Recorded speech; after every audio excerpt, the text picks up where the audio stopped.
Good morning. As I've said many times, public safety is a top responsibility of any government and has been our top priority throughout this whole pandemic. That's meant taking aggressive action to slow the spread and make sure the healthcare system stays strong. We all know the sacrifice this has caused and the heavy toll on families, workers, businesses, and our economy.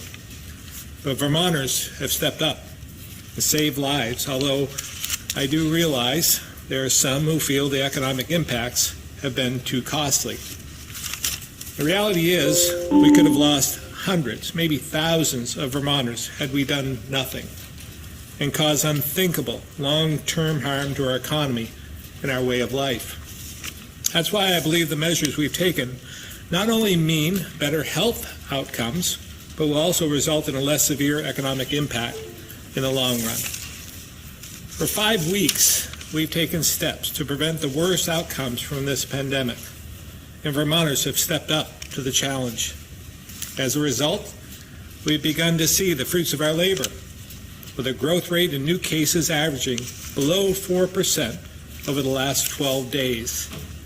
This is all the result of hard work and sacrifice by everyone across the state, and I can't thank you enough. In a few minutes, Commissioner Pichek will present our latest modeling, showing continued trending below earlier growth projections. And while these trends are encouraging, I want to be clear, we're not declaring victory because we're not out of the woods yet, but we are seeing some daylight. Here's what's important to understand. We'll only continue to see these positive numbers if we remain committed to social distancing, meaning staying home, avoiding large gatherings, staying 6 feet away from others, wearing a mask, and washing our hands a lot. If we continue to do this, we can take small steps to get more Vermonters back to work and avoid a spike in cases that would put lives at risk. It's important we don't lose ground. We don't lose all this ground that we've gained. And we put this same effort toward finding ways to work and live with this virus, at least until we have a vaccine that's available. Because the reality is, until we do have the vaccine, we're still going to have this virus among us. And while health and safety will continue to come first, the well-being of Vermonters also depends on the economic recovery of our state. If Vermonters continue to do their part, I believe we can continue and we can look forward to reopening the economic spigot. As I've said before, this will not be an opening of the floodgates. Instead, we will slowly turn on the spigot, a quarter turn at a time, guided by the data and our experts, with health as a top priority. This work will take just as much commitment as we've had over the last month, maybe even more. No one wants to get Vermont back to work more than me. But as we do, we must also do all we can to beat this virus. In order to win both the health and economic battle, each of us, not just me or the government or your neighbor down the street, but each of us individually has to be smart and has to be vigilant. That's what we worked to do in planning for the first turn of the spigot. Working closely with the Health Department, the State Emergency Operations Center, the Agency of Commerce, and others, we've developed 5 principles that will guide us as we look to restart Vermont. First, keeping our eyes on the data. You've heard me say it before. We're acting based on science and facts. And we'll track how we're doing and making sure we continue to see positive results every step of the way. Second, maintain readiness. We'll continue to make sure our inventory of personal protective equipment and testing materials remains strong and can support the needs of our healthcare system and workers. This will mean purchasing more equipment and supplies, so we're prepared to fight outbreaks of any size, and we'll keep working closely with providers to monitor available beds and ventilators to make sure we always have the capacity to treat COVID patients. Third, increase testing and tracing. We'll continue to work with our state lab, hospitals, and others to make testing more widely available. This means increasing the number of collection kits and testing capacity. Our long-term goal is to test anyone who has symptoms and anyone who has been traced to a positive individual. I've also asked Dr. Levine and his task force to continue their review of antibody testing. We're also strengthening our rapid response teams, which we have ramped up significantly in recent weeks and have seen more promising results as they parachute into sites experiencing an outbreak. As we look to restart our economy, it's critical we move quickly to identify, isolate, trace, and stop infections. Fourth, work smarter and work safer. We'll continue to work with associations and employers to get Vermont working again, because it can't be a question of if we will restart, but how. ACCD's restart team, with a mix of employers and state officials, will work with the Health Department and Emergency Operations Center to help businesses develop COVID-19 operations plans. This will include phased openings, worker and customer protections, and training to help businesses work smarter, keeping all of us safer and healthier. We know one size will not fit all, which is why we need to be thoughtful. And make no mistake, we won't move forward on any of these steps until we're confident in the approach from a public health standpoint. Vermonters should also expect telecommuting and remote work to stay in place for the foreseeable future, because we still need to reduce contact to contain the spread of this virus. You'll hear more each week as we slowly plan for more businesses to open up in a methodical way so we protect public health. Working with the Agency of Human Services, we'll also review restrictions on childcare, so we're meeting the needs of parents who can safely get back to work. The fifth and final principle is to play smarter and play safer. This same group will work with organizations across the state to provide guidance on how to reopen outdoor recreation, retail, restaurants and bars, lodging, and other activities, with a focus on the conditions that would allow for these activities with a goal of limiting COVID outbreaks. Again, these steps will take time, and public safety will come first, but we have to begin planning for what is possible. To be clear, this will be a measured approach that may have starts and stops. Will be coordinated and deliberate, guided by data and science. So you can expect me, as I have been, to be cautious. As I said before, I'll continue to work closely with my fellow governors to align our approach within the region whenever possible, but knowing every state is unique with different strategies. With all these principles in mind, here is what our first small step forward will look like. ACCD has developed a plan to allow certain businesses, such as property management, and 1 to 2 person crews of workers in construction and similar trades, as well as low or no contact professional services like appraisers, realtors, municipal clerks, and attorneys to get back to work beginning April 20. Now, this won't be business as usual because social distancing is still necessary. So, operations are limited to a maximum of 2 workers per location who must maintain a 6-foot distance and wear a cloth mask. And like those businesses already operating, they must make sure hand washing and disinfecting procedures are in place. And employees must stay home if showing any symptoms of illness. We've also clarified guidance for retail operations, which could allow more non-essential retailers, such as garden and construction supply stores, to open if they can meet strict safety requirements.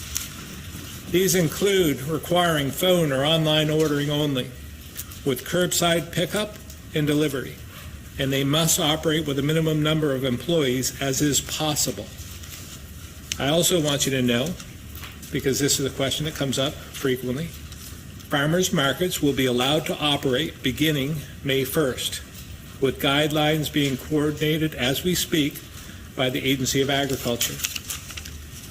Now, I realize this is a small step forward, but I believe it's the right balance to support all our public health goals. As we've seen along the way, I know there are many who will think we're moving too quickly, and others who believe we should flip the switch and open the economy right now. But this is a carefully developed approach, with the health of Vermonters as the number one priority, and recognize that all your sacrifices and commitment have meant something and mean we can safely take some steps forward. I'm committed to helping Vermonters live, work, and play smarter and healthier as we emerge from this crisis. But we must keep in mind the threat remains. It continues to be literally in our hands to stop the spread. And you've done a good job so far. But we need to continue this commitment moving forward so we keep moving in the right direction. I know together we can build on our progress, stay united in this work, and get through this stronger than before. Now, before I turn this over to Commissioner Pichek, I wanted to acknowledge the continued concerns I have about UI payments, unemployment insurance. Commissioner Harrington will share more details, but with some creative approaches, we've had success clearing a significant backlog, which will help Vermonters get money they desperately need. But I know this is not enough, and it's not the total answer. But as I said on Wednesday, we'll pull whatever levers we can. So with that in mind, I've given the Department of Labor until Saturday night to clear the backlog of eligible claims. And this is the traditional unemployment claims. And if they don't, beginning on Sunday, I've authorized the Treasury to start writing $1,200 checks to send to anyone who is still in need, who are on that list. So with that, I'll turn it over to Commissioner Pichek for his presentation.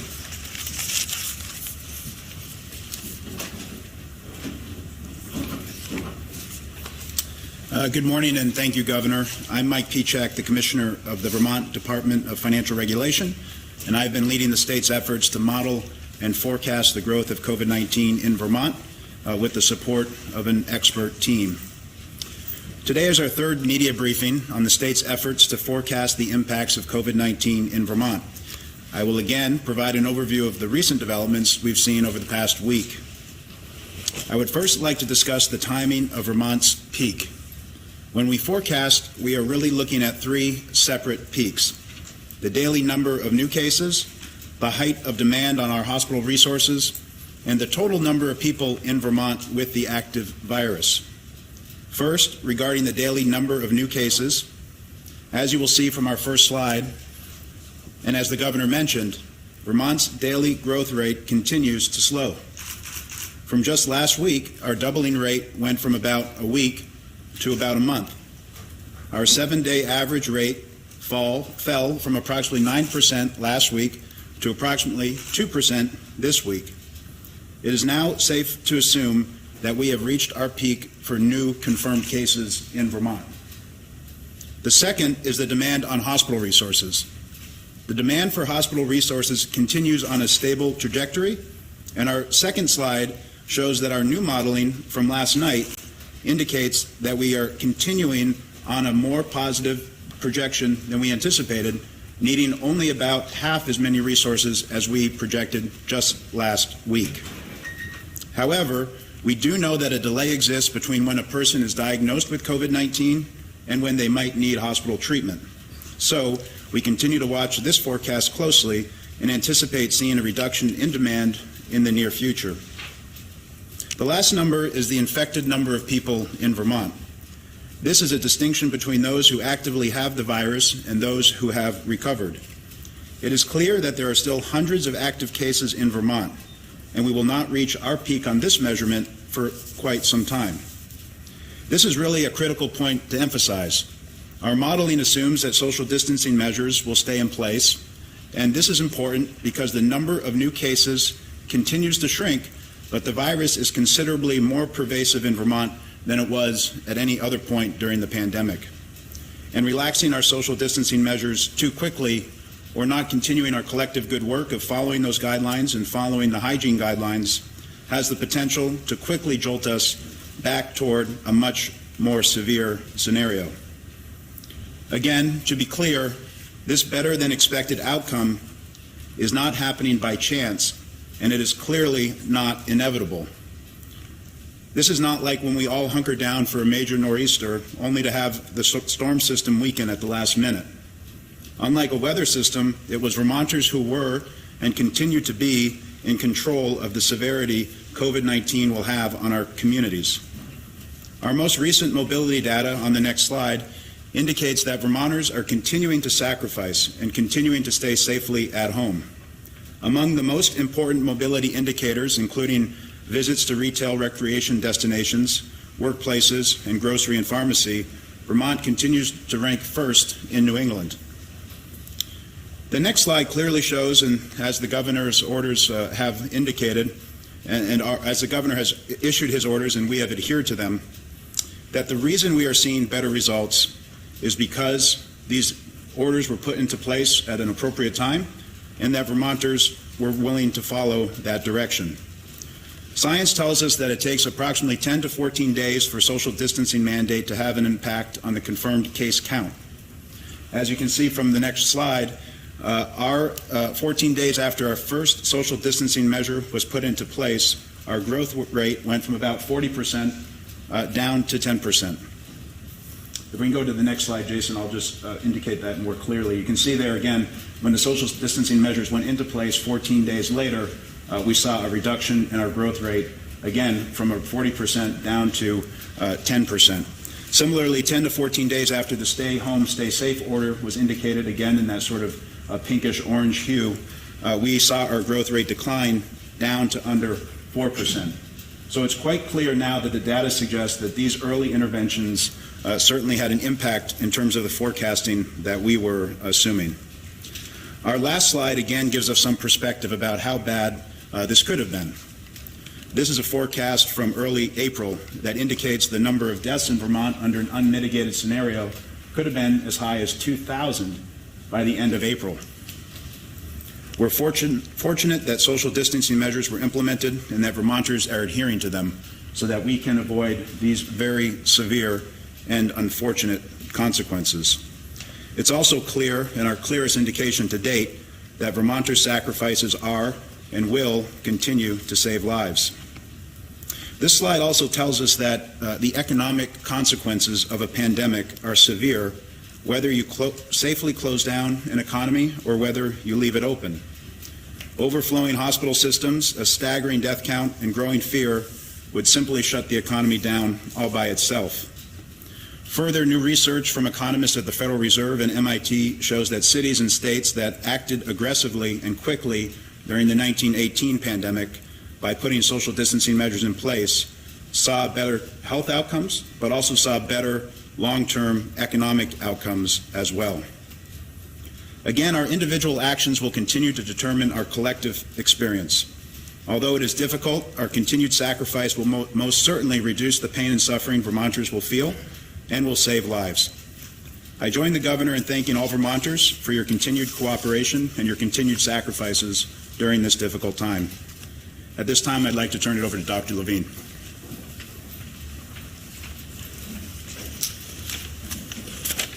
Thank you.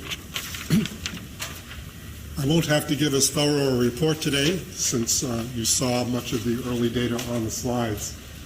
I will just add to the assessment that we are up to 35 total deaths in Vermont.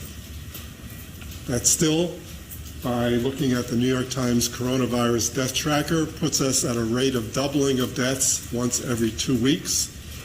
The majority of the country is in a more severe situation than that, and some of the top states that are having the most serious outbreaks are once every 2 to 4 days. Some neighboring states are in the once every 4 to 7 days.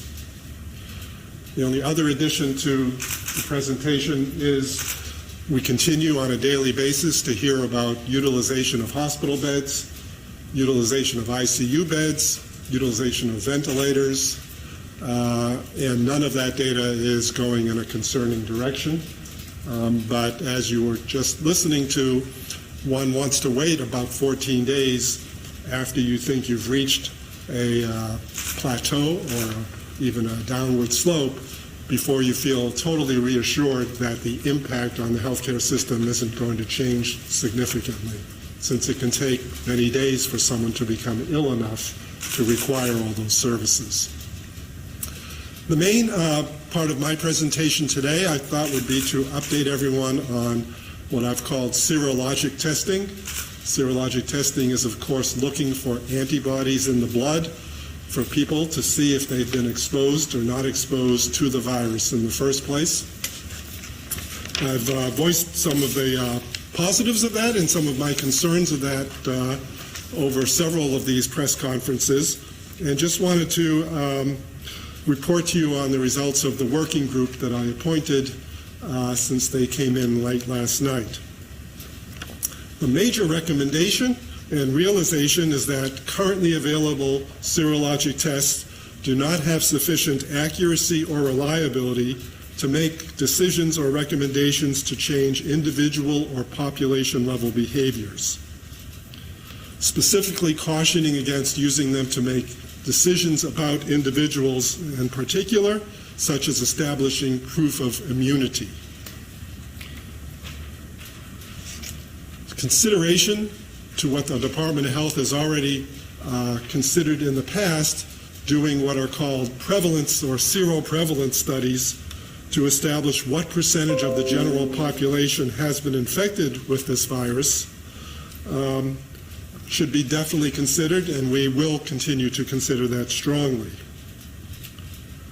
We will have to do that on a longitudinal basis. It can't just be one point in time. When it comes to criteria to open businesses, to allow people to return to work, things of that nature, we'll continue to use public health practice and clinical data about individuals and exposure histories and what's going on in the community more than we can rely on such testing that we're talking about now. However, as more data emerge, there will be certainly periodic review of the issue, and there could be improvements in these serologic tests and an interpretation of results, and so we will be watching that very closely. The working group will meet again within the next month and review what's out there again, because like everything else with regard to this virus and this epidemic, things change on a rapid basis, and we want to be up to date all of the time. That's all I have to say for my comments today. I'll be happy to take questions later on, and I'll now introduce Commissioner Harrington.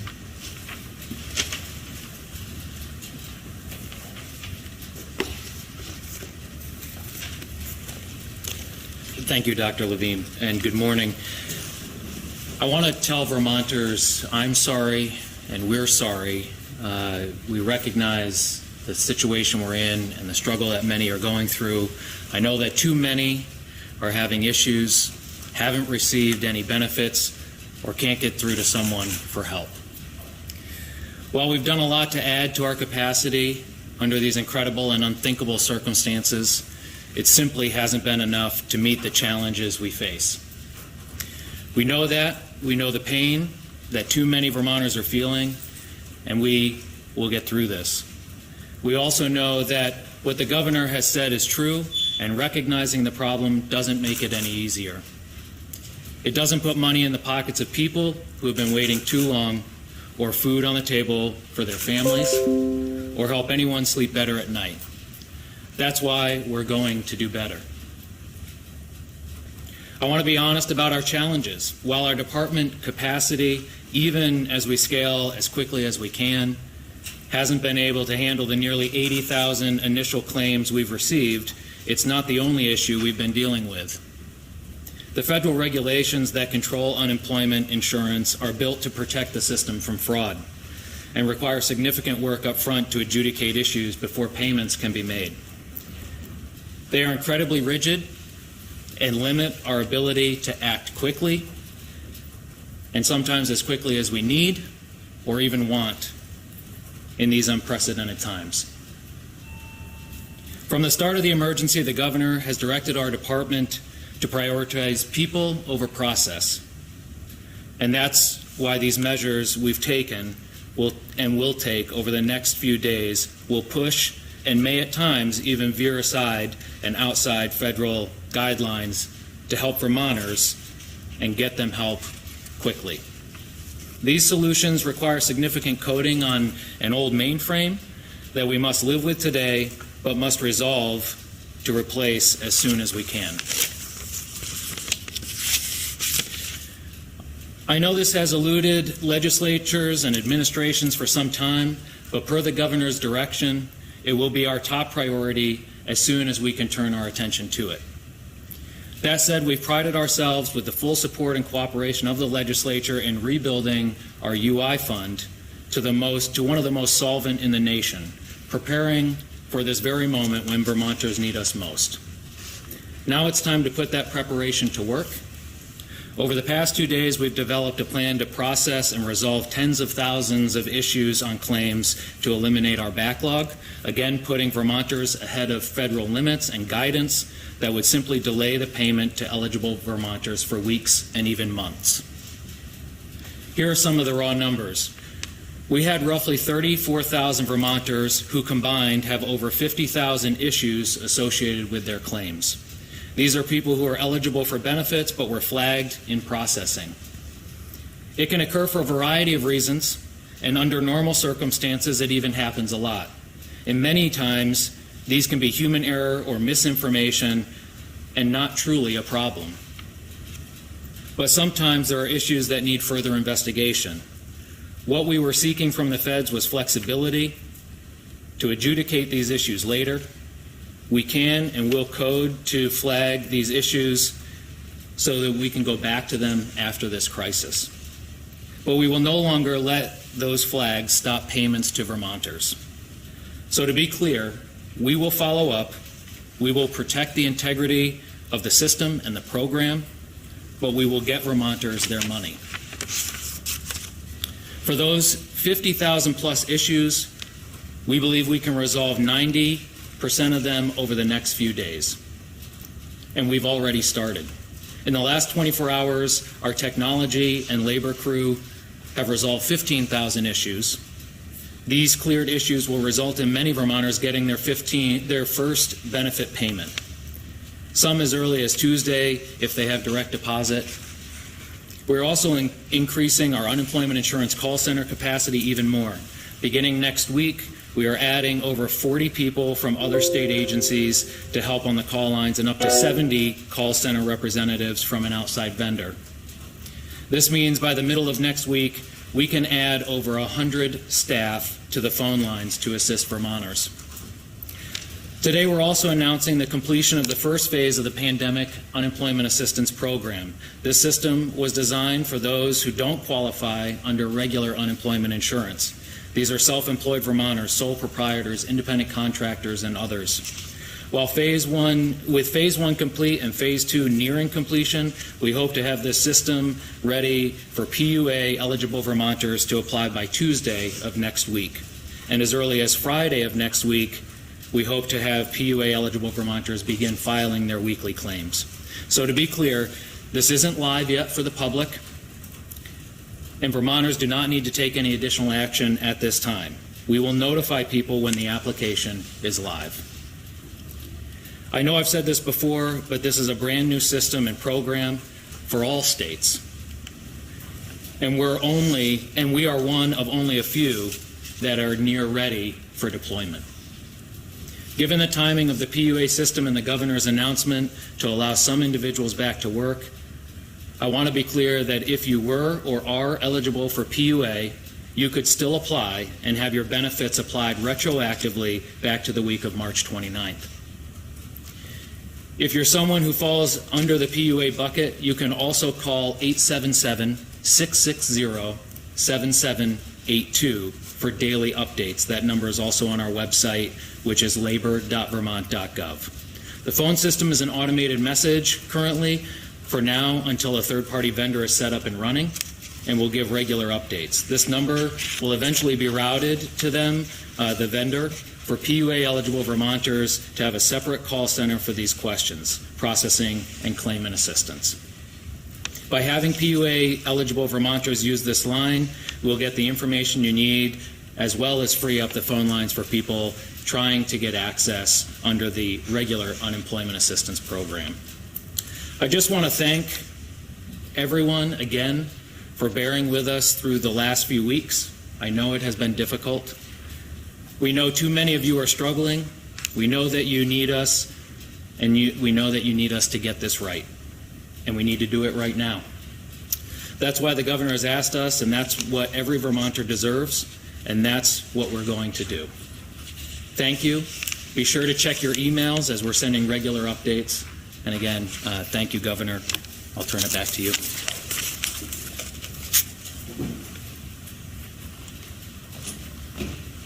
So we'll now open up to questions.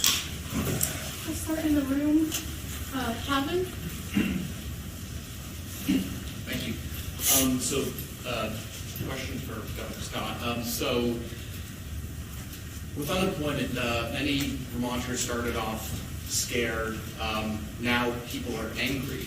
We've heard from people that are planning on breaking your executive order to open up their business and going back to work.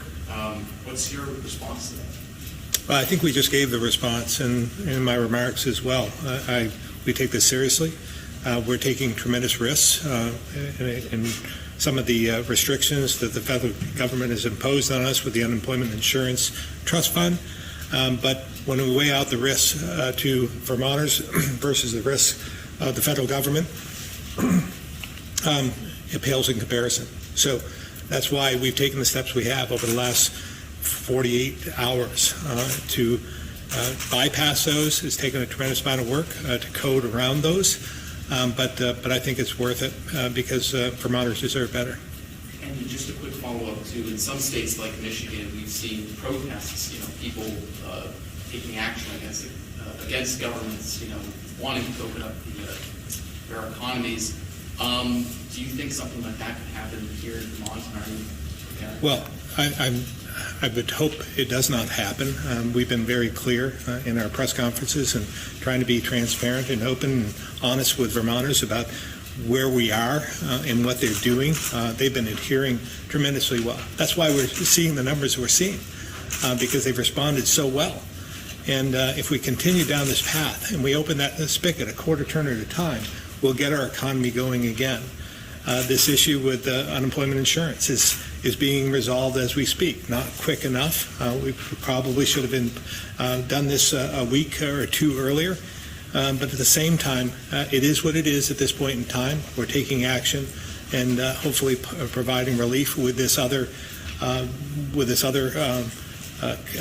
issuing of checks on Sunday for those who are left without relief. We're going to be cutting checks for $1,200 to prepay their unemployment. So everything that we've taken, I think Vermont has been very understanding, but I understand their patience is wearing thin, and we need to do something to get our economy rolling again, but we have to do it in a measured way. Stuart? I guess a question for Dr. Levine. We heard Mr. Pichak say it's safe to assume that we've hit our peak.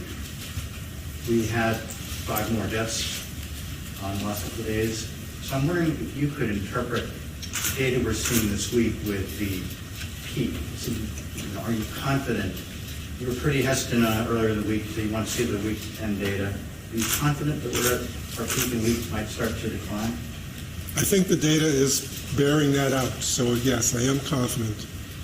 You need to understand that the 5 deaths were not all in one day.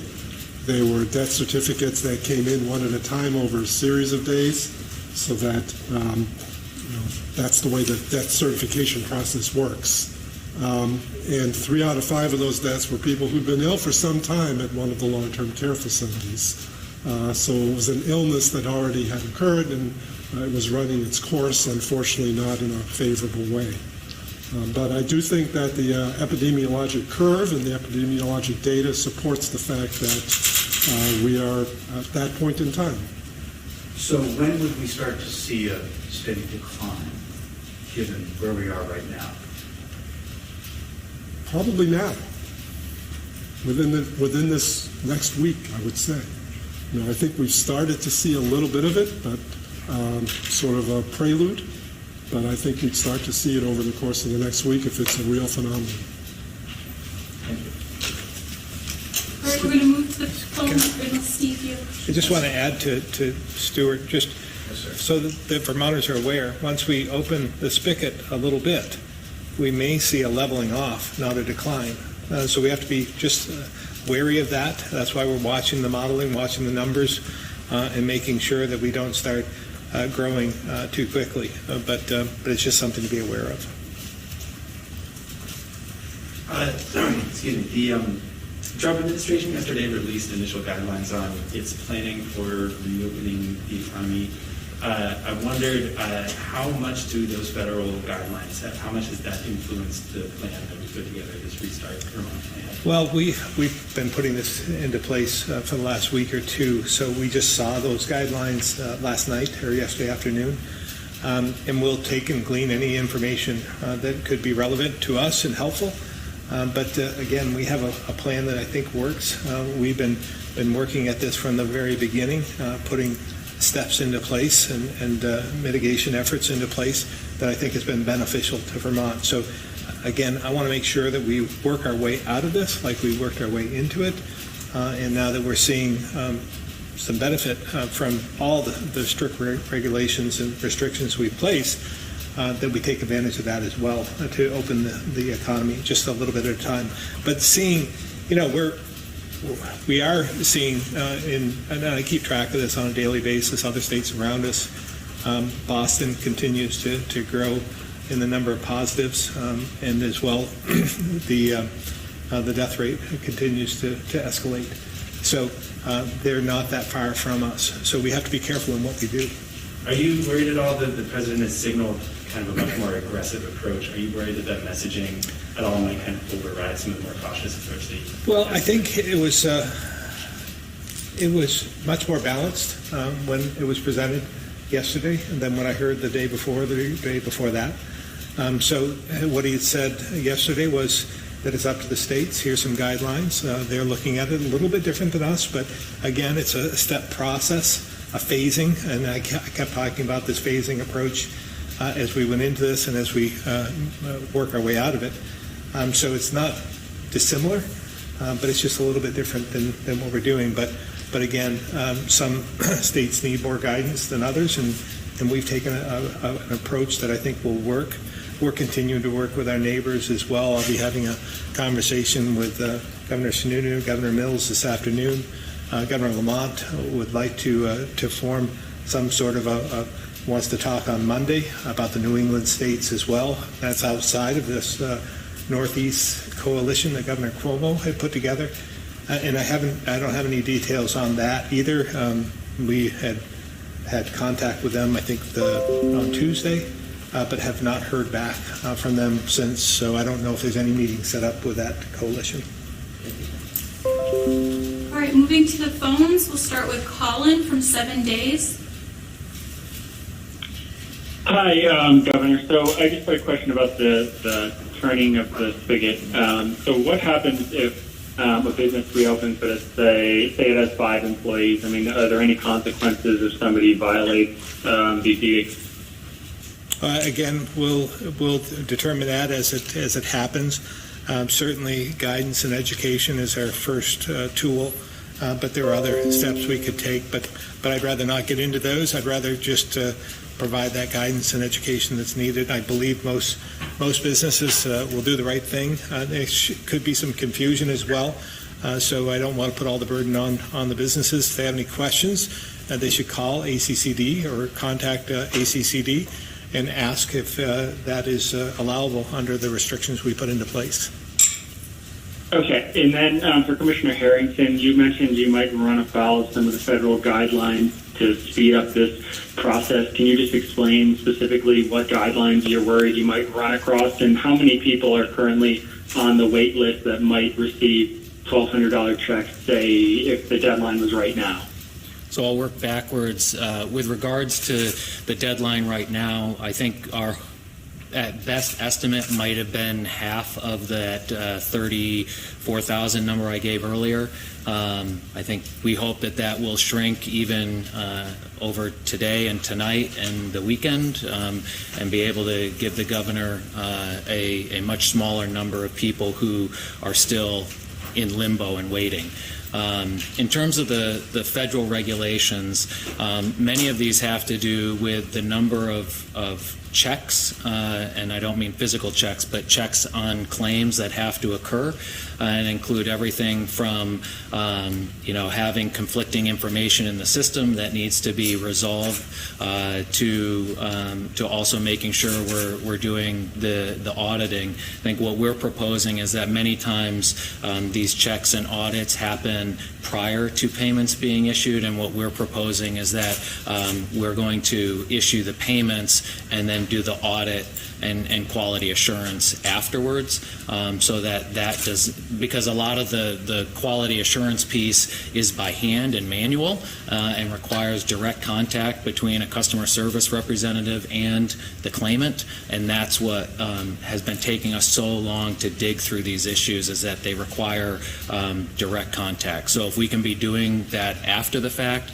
I think that will get things flowing much more quickly and get benefits into the hands of Vermonters. Thanks. All right, Mike Donahue, the Islander. Good morning. Good morning. Commissioner Harrington. It appears the governor and all the departments, except yours, are getting pretty high marks from taxpayers for their efforts over the last 5 or 6 weeks, and by all accounts, everybody's giving you an F grade. And people have heard we're sorry for just so long. Mm-hmm. I heard legislators yesterday talking about getting cussed at and from their constituents. We've heard a lot of numbers tossed around. So I'm wondering if you can give us some numbers that you know of. And each of these would just be a simple one-word answer. So I've got a couple of questions. But what's the number of phone calls from Vermonters each day that are not getting through to a live person, including busy signals, lost calls, and nobody answering, or indefinite hold? I mean, obviously your phone provider is giving you daily reports on those kind of lost calls. What are they telling you? So I'm going to say this with a caveat. So they've been ranging in the hundreds of thousands, sometimes as high as 600,000. We've also noticed that many of those are obviously are not people. Those are just number of pings on a phone line. So from that perspective, it's really hard to tell you how many Vermonters are not able to get through. We have heard from Vermonters that they are calling, 200 or 300 times in a day. If you do the math, that could be if you divided that out, it could be as few as 2,700 Vermonters. I'm assuming it's more. But again, it's very hard to determine what those specific details are because there are repeat calls. We've also had a lot of robocalls coming into the system, even from outside the country. So we try to identify those up front and put those aside or block those numbers. But it's not an easy question to answer. Okay, but I'm looking for a couple of one-word answers for these questions. So, what's the number of phone calls you as commissioner have personally fielded in the call center from Vermonters seeking to file a claim so that you fully understand what the issues are on the front lines? Just a number. How many have you taken? I have not taken any in our call center. Okay. And state legislators have stated they've offered to help with claims and phones. And I'm wondering how many legislators you put to work to relieve the pressure. We have not put any legislators to work in terms of answering calls. There are a lot of other caveats in there. They've offered. You haven't taken them up. They're getting paid and they're willing to volunteer. I would just Follow ask up. Mike to offer how how many people have been added to the call center, Mike, because that's relevant. Yeah. Pardon me? How many people have you added to the Yeah. call So center? we have added. We started at 15 prior to COVID-19. We have over 70 people taking calls right now, over 100 that are clearing both calls and backlogs. I receive hundreds of emails a day that are then forwarded to actual trained representatives. So I think it's important to note that I would not be able to add any value by answering a phone call in our claim center because they need to be handled by trained representatives. And in talking with legislators, they have offered to collect information and send it to us, which they are doing already by way of email, and we are handling those issues. But there is a significant amount of training that has to occur to be able to understand the process and understand our system. Okay, just as a follow-up, the governor said if things don't begin working, he was going to try something new. The $1,200 checks are nice. But as interim commissioner, have you offered to step aside so somebody else better equipped can do the job for Vermonters, or has the governor even discussed that possibility with you? I have not made that offer, and nor have we discussed it. The focus right now is on doing the work and getting benefits to Vermonters. All right. We're going to move to Patricia from the Bennington Banner.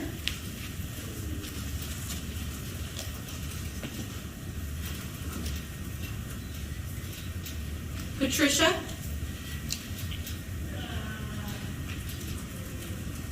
All right, we're going to move to Joe from the Barton Chronicle.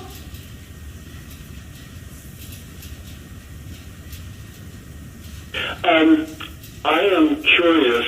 When I spoke and asked this question last week, I was informed that the businesses in the state have received a lot of the payroll protection grants, the loans. But I'm wondering, now that the pot is empty, are you hearing stories about people who have been left out, and what kind of situation might they be in at the moment? I'm going to ask Commissioner Pichek to answer that. Thank you. Hi, Joe. It's Mike Pichek from the Department of Financial Regulation. So we do know that as of Monday, about $850 billion was committed to Vermont businesses. That represents about 4,800 Vermont businesses. Under the program, banks have to close within 10 days of that money being committed. So within 7 days from now, all $850 billion will be circulating within Vermont. On a per capita basis, Vermont ranked number 3 in the country in terms of the amount of money that we received under that program. So that is excellent work by our financial institutions. That wasn't a given, that we were going to perform that well. They really worked overtime. They worked nights and weekends. They don't get a they don't get very much out of this program themselves as financial institutions. They were really called into service, so we're proud of the work that they've done. To answer your specific question, there are more businesses that need funding under those programs. I think there have been requests to the congressional delegation and others to get and to secure more appropriation. So there is more need if more money were allowed to flow under that program. I have one question just to clarify. You said over $850 billion. That can't be right. Yeah, no, I think he meant $1 million. I was going to ask the same thing, Joe, because I think the whole program was $350 billion. So, yeah, you're right. It's $850 million. Okay, that's great. I mean, probably not as great as it would have been if you were accurate. Thank you very much. Sean, Chester Telegraph. Thank you. Some very recent state guidance shuts down all but emergency work by town road crews. And towns have been advised that if, for example, a police officer doesn't deem work to be an emergency or a public safety need, that it can result in charges. Town officials are now getting advice to send all road crew members home and cease operations to avoid problems. How does this fit in with the moves to open up things like construction and landscaping and other similar businesses? Well, I would say, first of all, that we're all under the same guidelines, whether it's a state agency of transportation or whether it's municipal crews. This one or two person operation would be able to continue. So this would alleviate that concern. And I'm not sure in terms of guidance from, I don't know if it's municipal police or Vermont State Police you were alluding to, but I don't believe that we're giving guidance on what an emergency is from the Vermont State Police. Well, what I'm seeing is guidance in terms of not having road crews do anything but emergency things from ACCD, and guidance from VTRAN saying be careful about what you go out and do because it could be deemed not to be an emergency.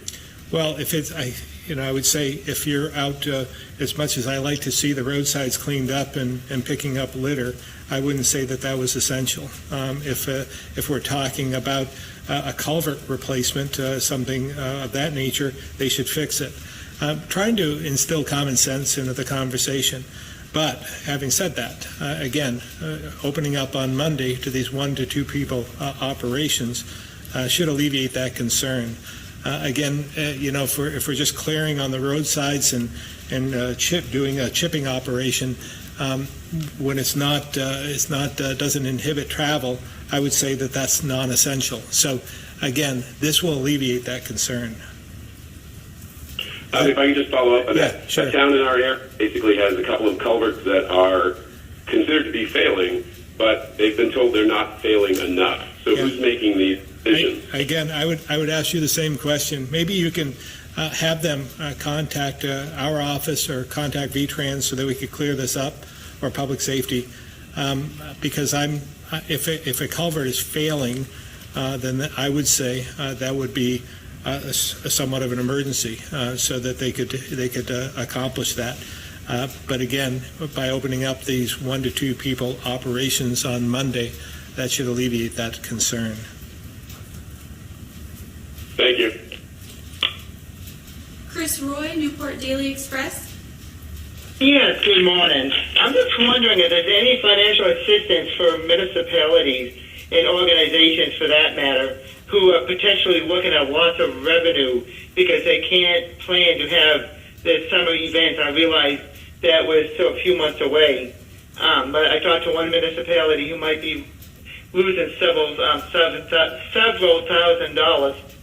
Now I'm also wondering what is the name of the vendor who's going to be coming online to help with UI claims? Thanks. The vendor, I can answer. The vendor is Maximus. They'll be coming online. In terms of the municipalities, in terms of revenue loss, the state is in the same position. And we're waiting for guidance from the federal government, but from what we understand at this point in time, none of the money that came through the CARES Act can be used to supplement any revenue loss on a state level or municipal level. Only can be used for COVID emergency response. Okay, thank you. Lisa, the AP.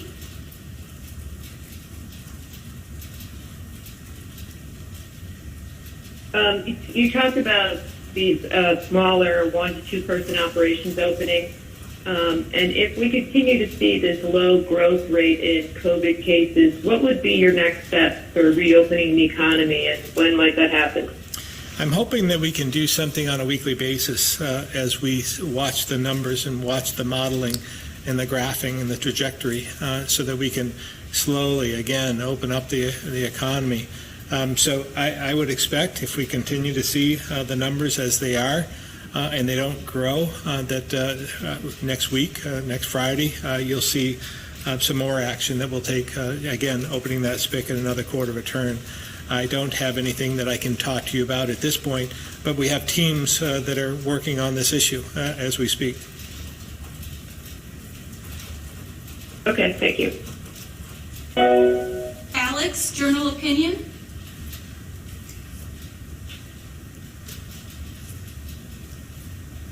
Good morning. Quick question to sort of follow up to yesterday's broadband announcement. And I'm curious to know if your office or the Department of Public Service has received feedback from Vermonters, not just about access to broadband, but about the quality of their existing broadband connections during this period of remote work and remote learning. Yeah, I don't have that information myself. I would expect the answer is yes. There's been concern about the lack of broadband and the capacity and all kinds of issues. But I'm not sure that we have anybody on from the Public Service Department. But I'd be happy to try and get that information for you. Okay, thank you. Kat, WCAX.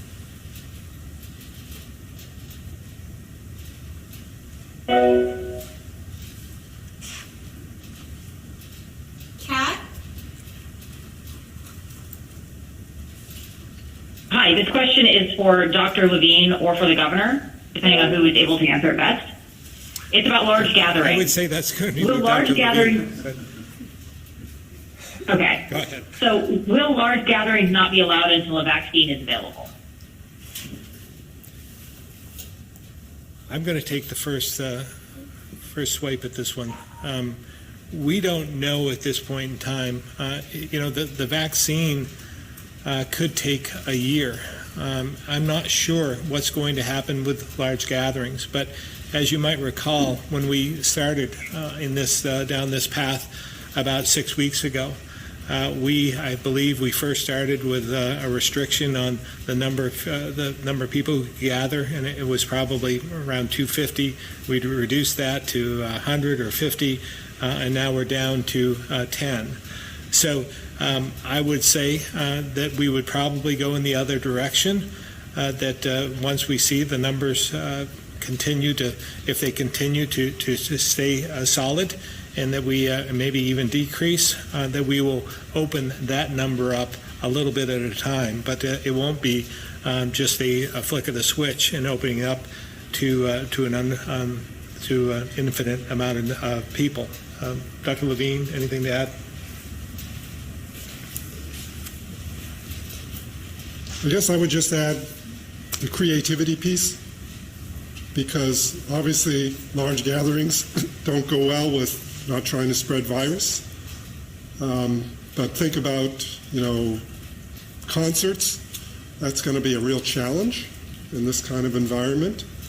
But if you think about business opportunities, perhaps like a movie theater that has 300 seats in it, but can you actually get to a point where you don't fill 300 seats, but you fill 30, 40% of those seats, then people can gather to see a movie, but not actually be gathered, be sitting very separate and with appropriate spacing.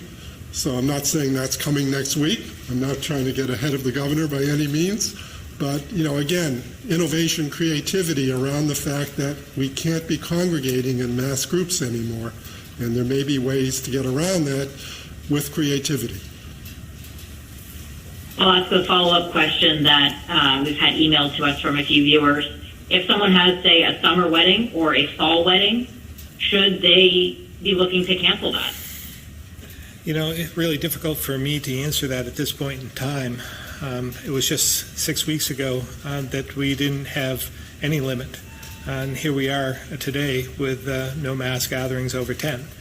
As Dr. Levine had said, it depends on the size of the wedding. It depends on the setting. Maintaining social distancing is going to be so incredibly important. Wearing a face covering of some sort is going to be important.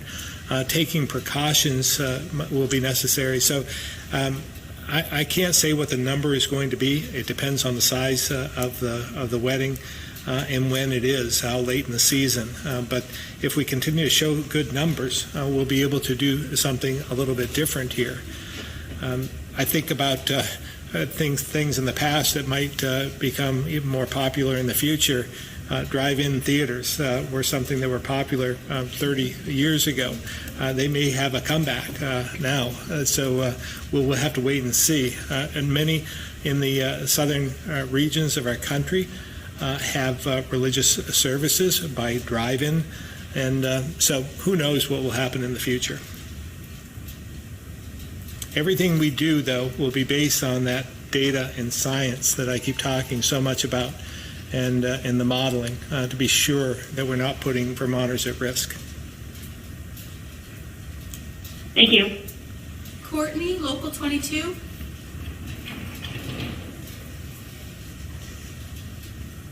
Hi, Dr. Scott. I'm wondering, just across the lake in New York, a new order takes effect today requiring everyone to wear masks in public.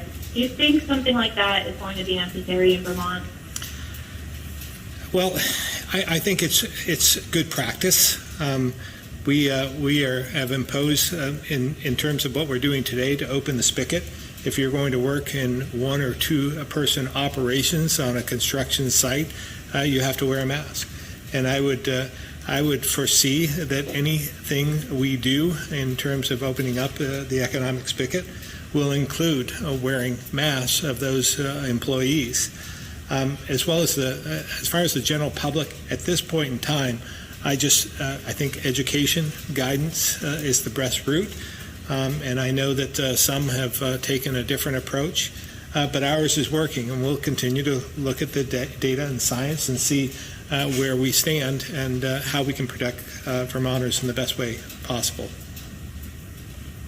Okay, thank you. Just one more quick question. Of the new deaths this week, I saw 3 of them were at Birchwood Terrace. Is there any real concern still with nursing homes in the state? I'll let Secretary Smith answer that. Okay. Thank you for the question. From the beginning, there's been concern about nursing homes and long-term care facilities in the state. We in mid-March made the decision to close down visitation rights to those areas, except in special cases. That was a pretty significant decision to make, is closing down visitation rights to loved ones in a facility, a long-term care facility. So there's always been concerns. We have rapid response teams that have been developed to go into these long-term care facilities, or for that matter, even senior housing nowadays, to look at that, to provide not only rapid testing in case of a positive case, but also food and other essentials as we move forward. But nursing homes and long-term care facilities across the country have been hit hard by this virus, primarily because it does attack particularly the population that are over 65, and particularly those in nursing homes and long-term care facilities. But we've been trying to make sure that the long-term care facilities are protected as much as we can protect them from this virus. Thanks. Tim, Vermont Business Magazine. Hi, Governor. I'm wondering if you can clarify what kind of job sites you're anticipating being open. It could be anywhere from lawn mowing and that sort of thing, all the way to house construction. Yeah, keep in mind the how. It's not the sector or the individual job, it's the how. 1 to 2 person operations, and if they can do that safely under the conditions we put into place, they can do it. If you have a one person building a home, then they can do that, one or two people. If it doesn't matter what the project is, as long as they adhere to the conditions that we put into place. As a follow-up to that, obviously we're getting a lot of questions here about why isn't highway construction being restarted. These are obviously, as you well know, outside jobs. They're naturally socially distant, and people aren't driving on the roads right now, and a lot of them need a lot of work. Is that? I'm wondering if there's maybe some funding concern on your part about opening up that part of the state. No funding concern. Just a concern for the health and welfare of Vermonters, and whether you're a construction worker or someone who's been sent home from a desk job somewhere, you can still transmit, and you can still you're still contagious as well. So this is all about public health and safety, not anything about funding. All right, thank you. Daniela, WCAX.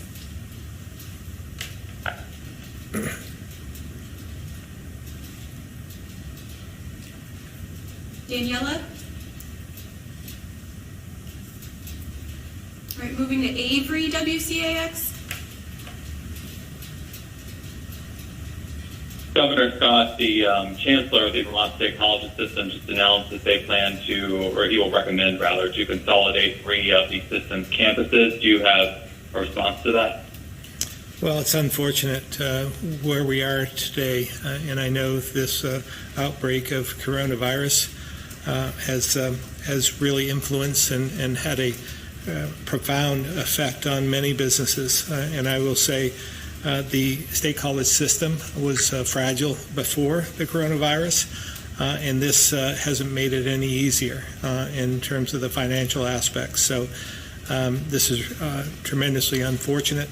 Hopefully we can find some way to preserve higher education here in the state. This is so essential to what we want for the future of our kids, and is part of our economy as well. Thank you. Greg, the County Courier.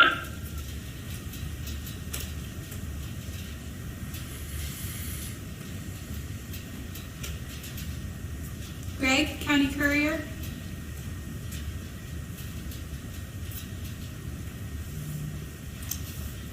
All right, we'll move to Aaron, VT Digger.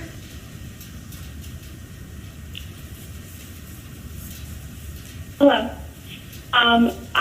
I would like to know, with the campuses closing, would you support the state appropriating additional funds to assist those colleges? Well, again, there's a lot of need out there, as you might expect. It's not just the state colleges. It's every single restaurant and bar that we have in the state. Every business is under undue, incredible pressure, financial pressure. Long list of those who are going to be impacted. We heard, I'm sure you heard before, there was a question by someone, Chris, I think, and up in the Northeast Kingdom about municipalities and lack of revenue. We're going to have a lack of revenue here in this state. This money from Washington isn't going to go far enough. We're going to have to make dramatic changes in our budget as a state. But we're going to have to be careful on what we do and where we invest whatever dollars that we have available for relief in this crisis. Okay. I also have a quick question on modeling. When is the state going to release the methodology for the modeling system that it's using? Hi, Aaron. It's Mike Pichek from Department of Financial Regulation. So there are 2 of our models that are available from the professors that are working on them. One is Professor Alex Vespignani from Northeastern. He has information on his publicly available website about Vermont and a number of other states that he's working with. So I'd suggest that website, and I can forward it to you. Secondly, we started working this week with IHME, which is out of Washington. They obviously have very publicly available information as well, but we have a new model that they're working on us with. The other 2 entities that we're working with we're happy to provide that information. But I will say also that Professor Shaman from Columbia has information that's publicly available on the Columbia website, not just about Vermont, but other states as well. So that really just leaves our last modeler, which is Oliver Wyman. And like I said, we're happy to make that publicly available. They had some updates to their own model last week. We've got that update, incorporated it. It's going to be changing, continually changing, but we're happy to make it available. Thank you. This is Greg Dean from the County Courier. Can I jump in? Sure. I just got the phone on. Sure. I guess my question is for the governor or Secretary French. I asked the last couple of weeks what tech education is going to look like in Vermont with schools being closed, and kind of got the answer, we'll know next week. So now that it's next week, what does tech education in Vermont look like without students being present in school? I am hoping Secretary French is on because I don't have the answer for you. I haven't been following that portion. Secretary French? Yes, good morning. I think the question has come up a little more frequently. I think it's still evolving. Don't mean to not answer your question directly, but folks are working on this as we speak. I think it does vary, but we are seeing a lot of tech centers using their equipment to support their communities and so forth. But obviously, again, the hands-on portion of the instruction is something that's going to have to be addressed, and there's no easy answer to that.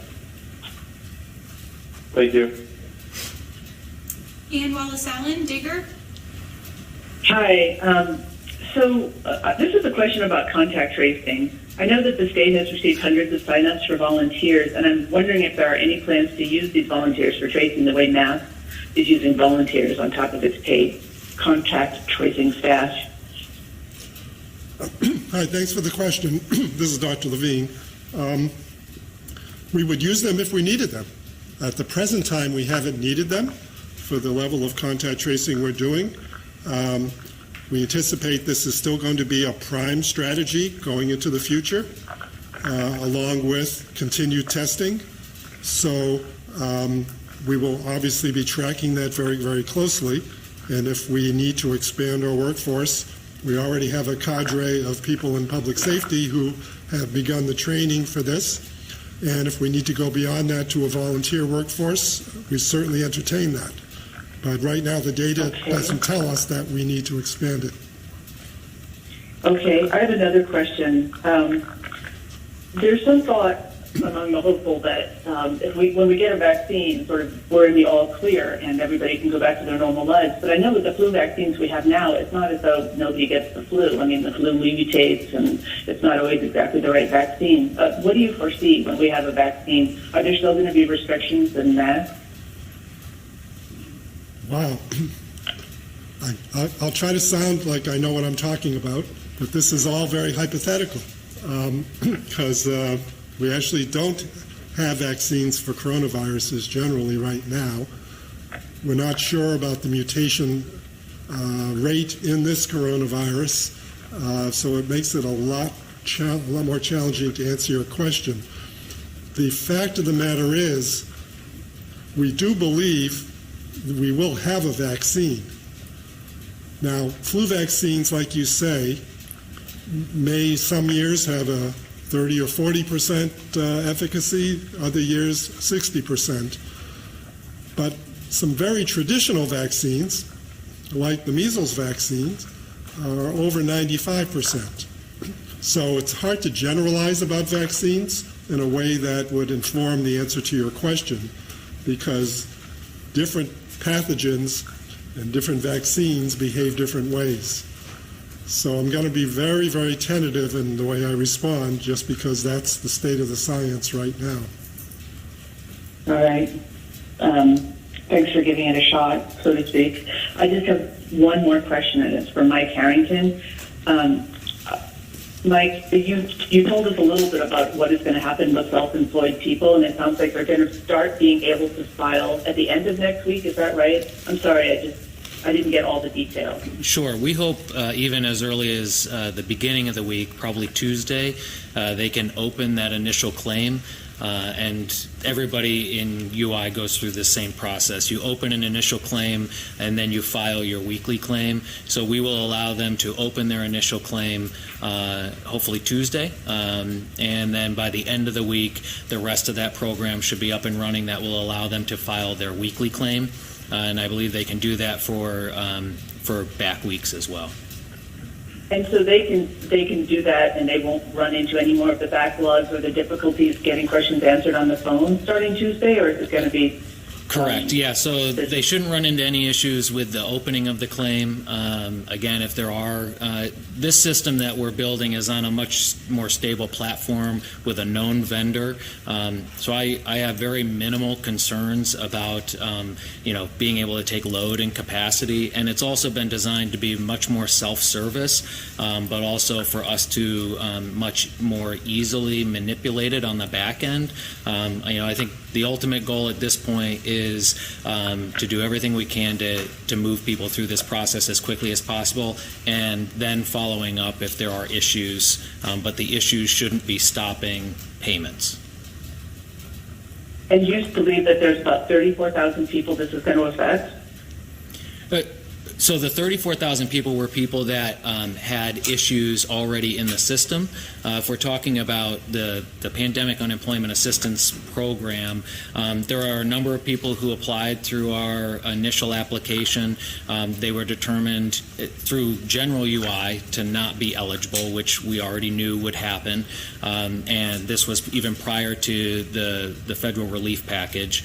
And so we've been working with the federal relief package. So even those who applied and were originally told they were not eligible will likely be eligible under PUA. If we're looking at the entire ecosphere out there, or the entire universe of what self-employed independent contractors and sole proprietors look like, it's roughly somewhere around 40 to 60,000 individuals that exist within that world, and I think we're expecting. We're at least prepared for the high end of that. I think we're expecting, probably somewhere around 40 to 50,000 applications. Okay, thanks so much. Yes, ma'am. That'll do it. Thank you. Hamilton Davis.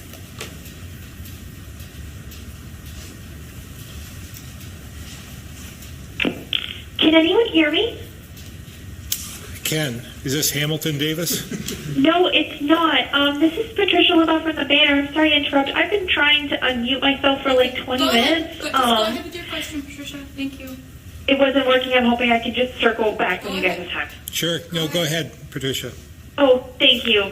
Sorry. I'm wondering, this would probably be a question for Commissioner Harrington. I am wondering, of course, as I'm sure you know more than I do, self-employed people generally oftentimes have very variable income. And I know, of course, how unemployment is traditionally determined is in relation to base wages in the previous 4 quarters a person has completed. So I'm wondering, how is the monetary amount that individuals who apply for this new program for self-employed individuals being determined? How is it determined how much money they'll get? Yeah, so that has been one of the more complex components to this program. We recognize that people may have been self-employed but also worked for an employer during the same period of time. So as we're running their application, they are being also run through our traditional or general UI program to determine whether they are eligible also for unemployment and general unemployment insurance. But the biggest thing that and one of the requirements in there is for us to verify wages. So what we will look to do is if someone has their 2019 tax return information, they can upload that into our application. We will determine the weekly benefit amount using the tax return information. If they do not have their tax return, and we're finding this to be consistent with other states, if they do not have their tax return, they will be eligible for the minimum, which is $191 plus the $600 on top of that. And then once they have their 19 tax return, they can upload that into the system, and we will recalculate the weekly benefit amount and then also apply that retroactively to make them whole. And you said this is in accordance with how other states are doing it, from what you've heard. Yeah. The challenge has been, how do you validate wages for people who traditionally don't report wages through unemployment insurance, and also knowing that many people have likely not completed their 2019 tax returns, so that was another challenge for us. But I think we've got a system where no matter what, you'll receive a benefit, and then we can work to retroactive that and make people whole if they were eligible for more than the minimum. And along those lines, I know you mentioned earlier, if I understood correctly, regarding how you guys are handling the regular unemployment, kind of just issue payments, give people what they need, and figure out the issues later. Is that how you guys plan to do it in terms of the self-employed individuals' unemployment? If there's an issue, the payment will be issued and the issue will be dealt with later, or do you plan to clear issues as they come up before people get their benefit? Sure. I think what we are proposing to do is identify those issues that don't typically require adjudication, but the system has been coded smart enough to put an issue on an account, and just making sure that those issues that truly don't need to be adjudicated for legitimate fraud or concern of someone not providing false information, I should say, that the other general issues can be resolved, and we can go back and validate those and check those after the fact. So we would, if we ran into a similar situation, although I don't think we will, given the capacity and the scope of the new system, but we would do the same thing there, that the focus would be on paying benefits unless we truly suspected some type of fraud, in which case we would adjudicate the claim per our normal process. And it sounds like that's what you're saying you guys are doing with regular unemployment going forward as well. It's if you think there's a serious problem, look into it, but otherwise issue the payment. Yes, ma'am. Yes. All right. Thank you. Sorry about that. All right, Han Davis.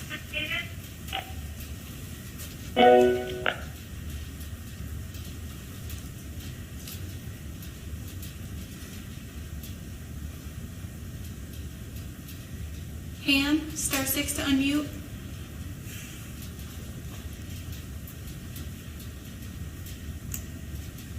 All right, we're going to go to Katie Jickling, Digger.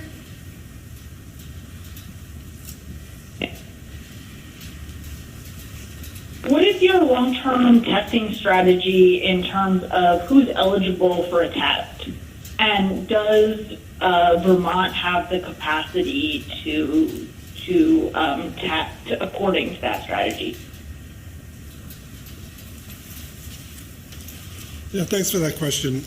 So testing takes two forms. One is testing for acute infection, with a test that can detect active virus. The other part of testing is the one I talked about earlier, antibody testing, to see if someone's had experience with virus. So the testing for acute infection is a prime part of the strategy that the governor outlined in his 5-point approach. And it's really critical that we maintain that capacity. We currently have sufficient capacity to continue testing for weeks on end. And one of the prime strategies we're going to use going now into the future is making sure we maintain that capacity throughout the foreseeable future. So that is the prime testing approach. The secondary one is the antibody testing, which we will be applying, at least initially, on a sample of the population at various points in time going into the future, to gain understanding of what the experience of the population at large has had with the virus. Then when it's determined by really science and the field and our expert working group that the tests are sufficiently accurate and reliable to make decisions on individuals with them, we'll launch into that effort as well. But for the immediate drawing board, it's more prevalent studies in the population using these serologic tests. Thank you. And what would be the trigger or scenario that would cause you to reimpose these strict quarantining measures? Would it be just a positive rate of cases or hospitalizations, or how do you determine that? Yeah, so it's complex, but obviously when you're trying to do a testing strategy that's aggressive, inevitably we will find infection, and we will find hopefully small levels of infection in the population, or perhaps an outbreak here, an outbreak there that is confined to a certain population, perhaps in a long-term care facility or in a community even. And that's when you begin to launch into the isolation and contact tracing mode to really contain that infection to wherever arose at that point in time. It's inevitable, I will say that really as truth, it's inevitable that there will be episodes where we find infection. So we shouldn't expect the performance of the modeling and of the curves that we've shown you today to be predictive of the way it will be for now into the next year. This is a novel virus, and as I've said before, a huge portion of our population has yet to have experience with this virus, so they will remain susceptible as long as it remains in the environment. So it will be an expectation we will find hopefully very low levels of infection that we can then do this containment work on. If I could also elaborate on the contact tracing question that came back earlier, one of the reasons we haven't needed huge numbers of contact tracers is because of the stay home, stay safe approach and the ongoing social distancing that accompanies that. Because if people are actually staying home, they're not in contact with a lot of the rest of society, so it puts our demands on that system much less. Obviously, as we loosen the spigot, people will actually come more in contact with each other potentially at times, so contact tracing could become a little more involved, and we might need to expand our workforce at that time. Okay? Can I follow up on that? So when would you know if there was that outbreak or episode, as you said? When would you know that it's time to reimpose some of these increased measures? Sure. So, I mean, there are huge numbers of parameters we'll be following. Some of them would involve actually finding cases, people who are ill, knowing the geographic distribution of those cases, knowing the magnitude of an outbreak in terms of numbers, knowing the magnitude of who isn't affected. Because if we're doing a broader testing strategy, we'll also know plenty of people who are not infected with the virus. We'll also be looking at all of those parameters that have to do with the healthcare system, not just people presenting with symptoms to the healthcare system, which is an important parameter, but also obviously rates of hospitalization, usage of all of the hospital resources that we've talked about previously, etc. And then there's a whole other behavioral strategies in terms of how well is the population adhering to social distancing, how well is the population adhering to avoiding mass gatherings, and there are ways to measure all of those as well. So there's a whole array of metrics, if you will, that we'll be utilizing to try to keep our eyes on the ball and have a handle on the situation at any point in time, no matter where the numbers go. Thank you very much. All right, I understand Ham Davis is unmuted, so Ham, you can go ahead, and you don't need to hit anything.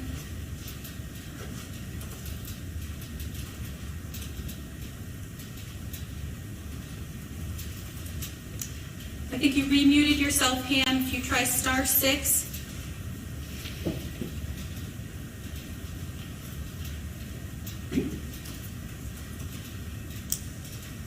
Okay, sorry, Ham. Maybe we can connect afterwards. Moving to Rick from the Valley News. Yes, I wanted to also ask about testing. The national guidelines emphasize moving to or trying to rely on so-called Sentinel testing certainly in long-term care facilities, but also low-income communities. Also, influenza-like illness, tracing the folks presenting with that in the non-flu season as another possible leading indicator of a recurrence of the or a resurge in the pandemic here. Is the state is that the testing strategy that the state has underway to make it more of do tests that are more of a leading indicator of the disease, as opposed to obviously the hospitalization would be more of a lagging indicator, I guess. So is that are the tests there, and are they being deployed with that sort of strategic approach? Good. So if I can reframe what you just said about testing, it really is the difference between testing only people with symptoms versus testing people who are in the community and may not even realize they have symptoms. We just reviewed an important report I believe it was in the Boston Globe today, don't quote me on that part, but about a homeless community of individuals that the majority were asymptomatic, and there were about 397, I think, cases or people, and about 147 of them actually had no symptoms but were test positive. So when you start to see things like that, it gets you very, very concerned. We've done some testing recently in the state of Vermont that's going to help us understand that in some of the long-term care facilities and in some of the homeless population, actually. So that's going to inform our strategy as we move forward. But that's really the answer to your question, is how often and with what, not just what frequency, but with what magnitude should we be testing asymptomatic populations of people. That will help us better understand the virus, but also better understand the potential for people to be spreading the virus unknowns to them that they actually harbor it. The other mention you made was of influenza-like illness, and that's what I was referring to when I was speaking with the previous questioner about how often are people presenting with symptoms of COVID, which are influenza-like symptoms, as we know. And during flu season, it's challenging to know who's got the flu, who's got COVID, who has another respiratory virus. That's called, in epidemiologic terms, syndromic surveillance. And we look at syndromic surveillance rates throughout the season to have a better understanding if an illness is present. Maybe at my next press conference I can show you a nice graph we have of syndromic surveillance for COVID, because in the last week or two we've seen a dramatic decline in people presenting with symptoms that they would think would have been COVID symptoms. And that's another part of our analysis as to saying why we think we've reached a point that's beyond our peak here in Vermont. So we will be following both of the things you asked in your question. Okay, and so that's part of the strategy. And then in the case the need for contact tracing arises, I think you said in a previous conference that you brought on 40 law enforcement personnel to train them and to beef up the effort. But I never heard what the baseline is. What is the contact tracing, the epidemiological staff that the state has kind of already deployed? So it's hard to answer the question that way, because the epidemiologic staff is one set of numbers, but then all across the Department of Health. No, during flu season, it's challenging to know. Someone needs to mute themselves. So not only do we have the epidemiology section, but we have people from all sectors of the health department contributing in that effort as well. I can get back to you with the actual number, because I don't want to misquote a number that would answer your question. Okay. Thank you. All right, Brent, Burlington Free Press.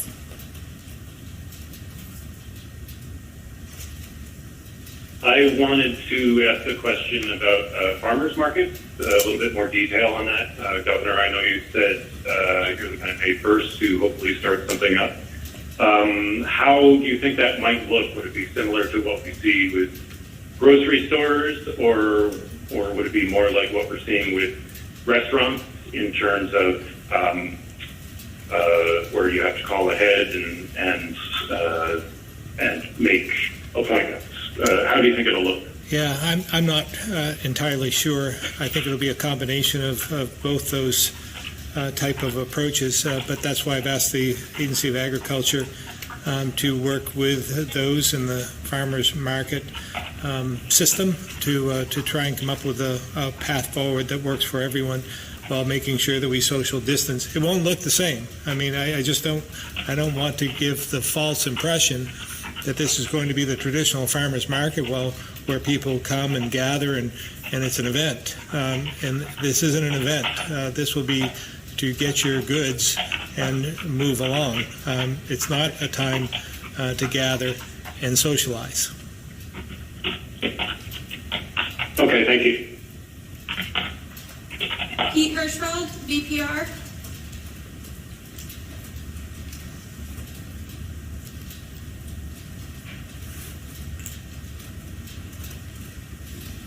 Pete? I apologize. Governor, following up on the plans for the state college system that Jeff Spalding announced earlier this morning, is the closure of 2 state college campuses and the elimination of 500 jobs in the system a new reality that you can accept? Well, I don't know how much choice I have at this point in time. I mean, this coronavirus has had an incredible impact on our state in so many different ways. This is just one sector that's been impacted. I mean, we saw it before the coronavirus, where we had a number of colleges that were closing in our state. We knew that the financial struggles of the Vermont college system was an issue as well over the last couple of years, and so this just really had again a profound effect in a more immediate way than we had anticipated. Having said that, again, there are going to be others throughout our economy that aren't going to make it. And that's, and again, whether it's a bar or a restaurant or any type of business or a state college system that is going to be impacted, we have some issues that we're going to have to deal with in the future. That's why whatever we do, whatever we invest in, has to keep that in mind. It's not going to bring us back to the way we were before, because the future is going to look much different. So we're going to have to work together with the legislature to see what we can do to try and help in any way we can. But we don't have unlimited resources either. We are going to have to do things different within state government as well, because this has impacted our revenue and our sources.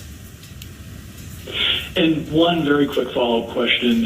You said the state is taking on some risk by sidestepping federal regulations as it relates to processing unemployment claims. What specific financial risks does the state of Vermont subject itself to by going that route? We'll know a little bit more after tomorrow night, but even some of the areas where we've decided to move forward will have an impact on us, or could potentially have an impact on us. Maybe Commissioner Harrington could answer the rest. Sure. So I think we are confident that we will provide a good faith effort to adhere to the guidance to the best of our ability. We also know that many other states find themselves in this same position and are trying to find different ways to work through this. Specific to your question, it could be something as simple as any administrative costs that are incurred during a period of time to administer a program are disallowed.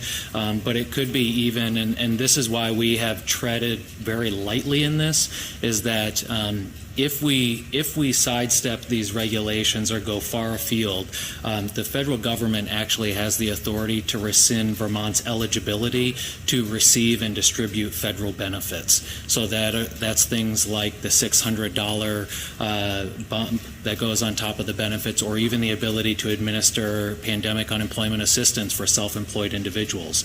So I know that the focus has been how do we get money out the door, but we're also trying to do that in a way that doesn't actually risk our eligibility for benefits. And even on the most severe side, if the government felt that we were very far outside the bounds, which I don't think we are, they could even remove or take back our entire unemployment insurance program.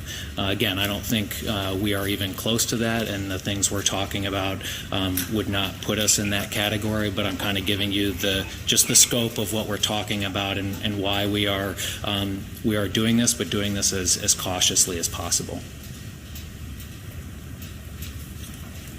Guy Page.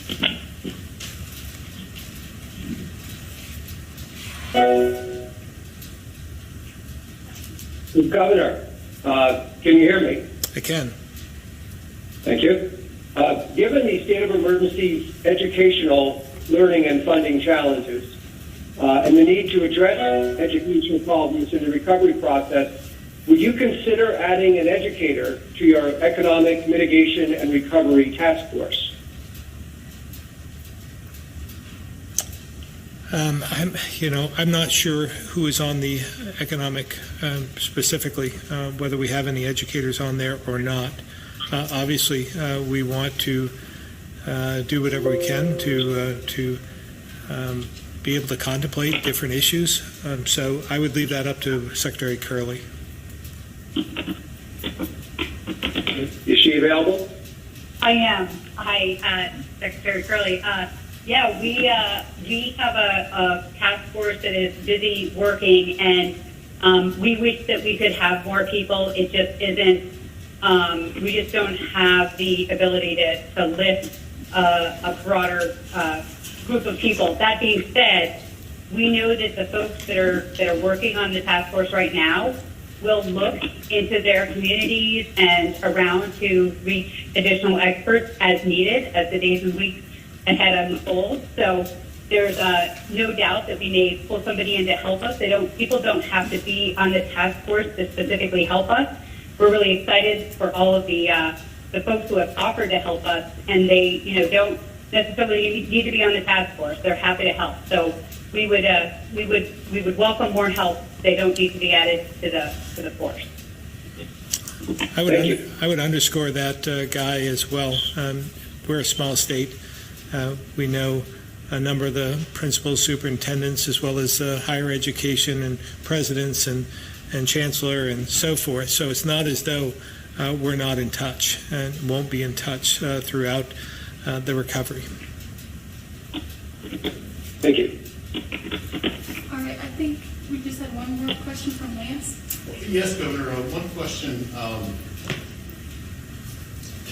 Today, in fact, it may have already occurred, the USS Vermont is going to be transferred over to the United States Navy. It was going to be commissioned tomorrow. What was your message going to be? That's the biggest celebration in the ship's life. What was your message going to be to the crew and to the builders of that boat? Yeah, well, again, a very proud moment for us to have a ship of that nature, the boat, USS Vermont, as our namesake. And we're very proud of the crew, the crew members, and everyone associated with this endeavor. We wish we could be there for this unveiling, for the launch, and so forth. But times have changed. But we're there with them in spirit. And again, a very proud moment for Vermont. All right, thank you, everyone. Thank you. We'll see you on Monday.